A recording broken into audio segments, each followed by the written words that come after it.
The following presentation contains dramatic reenactments of actual situations encountered by Missouri librarians.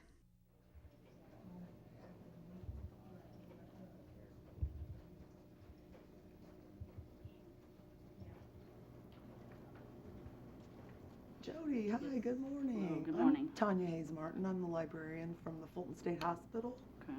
You called and said that you wanted to learn a little bit more about mental illness and how to better serve customers who have a mental illness. Yeah, I'm really glad to see you. We have a lot of crazy people that come through here. Well, that's a good starting point for us. What do you mean by crazy? You know, they're weird. They're, I don't know, different. They don't act like everybody else. Okay, well, not everybody who's different has a mental illness, and terms like crazy or loony tend to contribute to the stigma that surrounds mental illness. What's stigma? Well, stigma is a way of turning a person into a label. It's about disrespect, even if we don't mean it to be. Nobody wants to be called crazy. There's a lot of fear of stigma and discrimination because of the stigma surrounding mental illness. So that causes a lot of people not to even seek help when they need it. Did you know that about 22 to 23% of Americans in any given year experience a mental health condition? And that half of them, because of stigma, don't seek the help that they need, don't get the treatment they need. Can mental illness really be treated? Yes, mental illness is a brain disorder. It's a medical condition. It can be managed with medication, lifestyle management, various therapies, just like any other medical condition like diabetes. Okay. I never looked at it that way before. How can I avoid becoming part of the stigma problem? Well, I'm glad you asked. I have a little fact sheet here about stigma, and there's a list of do's and don'ts that I think is really helpful. Our do's. Do use respectful language. Do emphasize people's abilities and not their limitations. Do tell someone if they express a stigmatizing attitude. And some of the don'ts. Don't portray successful persons with disabilities as superhuman because they don't want any more credit than is due to them. That's kind of patronizing. Don't use generic labels such as retarded or the mentally ill. That stereotypes people and puts them into groups. And don't use terms like crazy, lunatic, manic depressive, or slow functioning. Okay. I'm going to leave this with you, Jody, so you can have it to refer to and so you can share it with the rest of your staff. I think I get it now, but I still have trouble figuring out how to deal with certain patrons. For instance, the guy sitting over there, he comes in every day, sits around for hours, stares at me, follows me with his eyes, but he never says anything to me. And on top of that, he smells bad and he creeps everybody out. Yeah, it's right over here. Okay, well, first of all, we can't assume that there's mental illness present. Mental illness isn't something that you can always see from the outside. It may be that he's homeless and he doesn't have a place where he can regularly take a bath. I know that homelessness isn't a huge problem here in Fulton, but in a lot of the larger urban libraries it is. And they have put posted signs in the restrooms listing agencies where people can go for help and support with basic needs like hygiene and stuff. So information like that might be helpful to this patron. True. Still, it just looks really strange. Well, now remember our saying that we love to use in the library. You can't judge a book by its cover. Looking strange is no indicator of mental illness.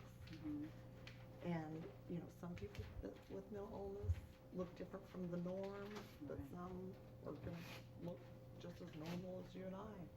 And as we discussed earlier, about 1 in 5 Americans will be affected, by a mental health condition at some point in their lives. Wow, that's every 5th customer. That's right, and that's why I'm glad we're having this talk. If we can build understanding, we can break down some of these barriers.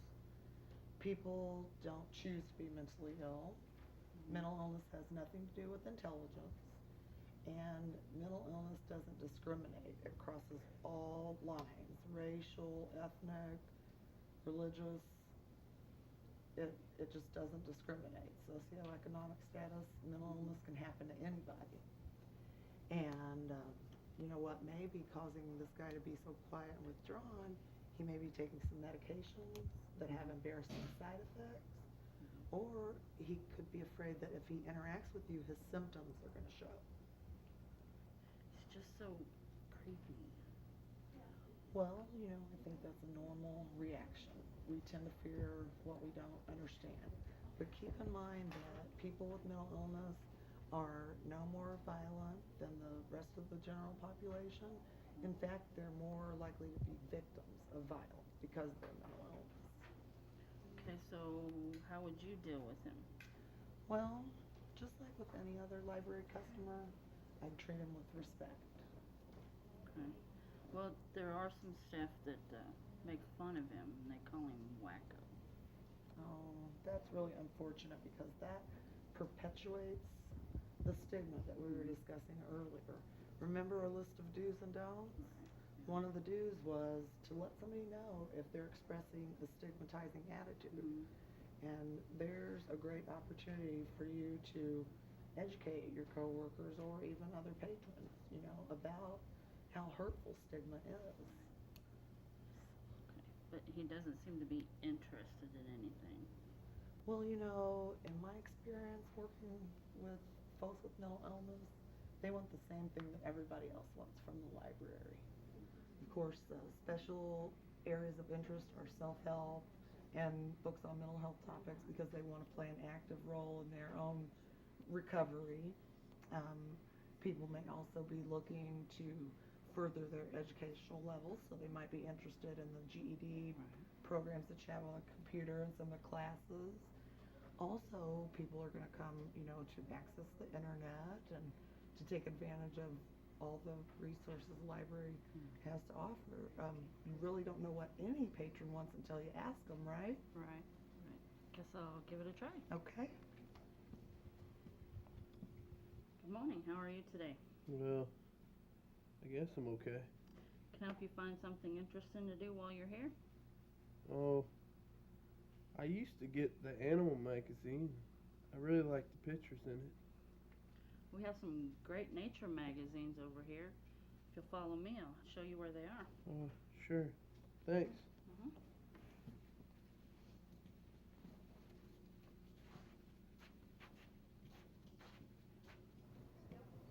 He seemed kind of nice. We had another situation the other day. We had a group home dropped off some people. They were unsupervised. One of the ladies come in. She had an envelope, and she looked at some pills that were in it, and then threw it away in the trash. I'm concerned that they're medication that she needs, and that her supervisors don't know that she's thrown it away. Is there something I should have done? Said something? Told somebody? Well, boy, that is a problematic situation. First, try to understand how this lady may feel. A lot of those medications cause very uncomfortable side effects, and so people are resistant to taking them because they don't want to experience those side effects. Also, people may start feeling better and think, well, I don't need the medication anymore, and they'll stop taking it.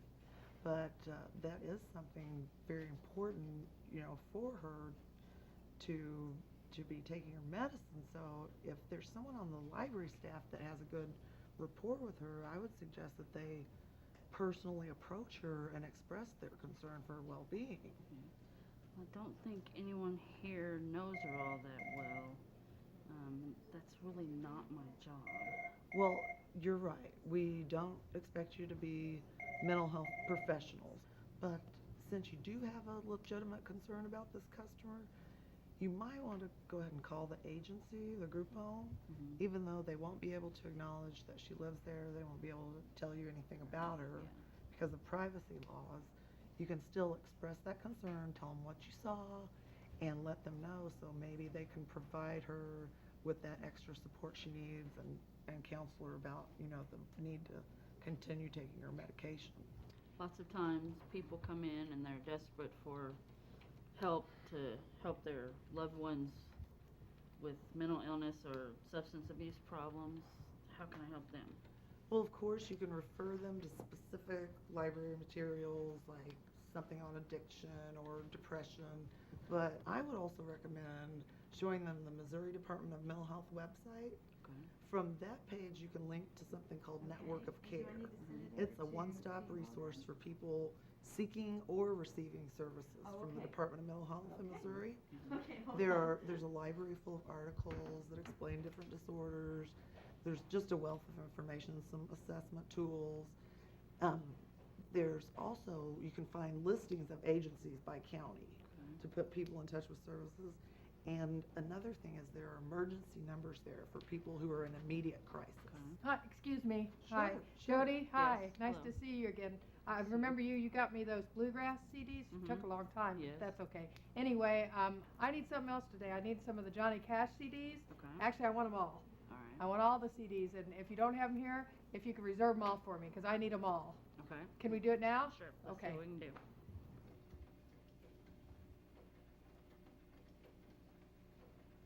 Here's the ones I could find here today. Put the rest on reserve for you. Hope those will work. Yeah, these are all right. We're not done yet, though. I have to have the Kenny Rogers CDs. I'm doing something. I need them today. So can we get them now? Well, miss, excuse me, but we have a lot of other customers to help this morning. And I see that you've got so many Johnny Cash CDs already, and Jody's put the rest on hold for you. Don't you think maybe those will keep you busy enough for a while, and then you can come back maybe next week and we'll work on the Kenny Rogers? That's an awful lot of CDs to listen to. Yeah, I can make do with these this week, but next week I'm coming back to get those Kenny Rogers CDs, and I expect them to be ready. Okay, we'll be here and ready to help you. I hope so. Okay, I gotta go, thank you. Okay, I gotta go. Excuse You're me. welcome. Bye-bye. That's great. Can't believe you convinced her to wait till next week. Yeah, well, I wouldn't be surprised if she's not back sooner. But for right now, you're able to do your other work. Mm-hmm. When someone becomes persistent and demanding like that, you need to make it real clear to them that, okay, I've done all I can do for you for right now. Also, it's very important that you know your library's policy on patron conduct and behavior. And if someone's acting beyond those rules, well then you can say, okay, this violates our policy. But I think you did a real good job handling it. People who sometimes have trouble limiting their focus can really thrive with a little guidance like we just provided. So I think we did a good job with her. Seems that some people are just never satisfied. We had a lady call and ask detailed reference questions, and then when we called her back with the answers, she didn't even remember calling. I think she has Alzheimer's. I'm a little concerned about her. Is there anything I can do? Well, that's really tricky because you're only communicating with her over the telephone. But what I would do in this case, I'd continue to answer the reference questions because after all, that's your job. If when you call her back with the answer and she doesn't remember, just consider holding on to that answer. Okay. Because more likely than not, she's going to remember later and call back. Okay. And you won't have to do the work again. It will be right there by the reference desk. And also, sometimes with the elderly, they don't have a lot of people to talk to, and they're lonely. So she may be calling, asking these questions because she's lonely. So if you know anybody in the community that knows her, and you could express concern to them about her, that would be really helpful. Okay. Have you had any other problems? There was a guy come in the other day, and he was under the impression that I could find his Cherokee heritage like instantly. Oh. But then when I informed him that genealogy is a specialized subject, he got really upset with me and left in a huff. Well, you know, lots of people have unrealistic expectations of what the library has to offer. This is especially true with customers with mental illness. And another thing is that customers with mental illness often have an unrealistic assessment of their own abilities. So someone may claim to be a graduate student, yet they're really reading at about a third grade level, or they could be really timid and unsure of their computer skills and ask you for help, but when you go to help them, you find out that their skills are even better than yours. Hey, that reminds me. We've got a customer that causes trouble every time he's on the computer. He's here right now. Oh, okay. Well, let's go check it out and see what we can do. Okay. Hello, Mr. Jones. I'm here to tell you time's about up for this morning. You can sign up again after lunch. I need just a few more minutes. These computers aren't working right in the library.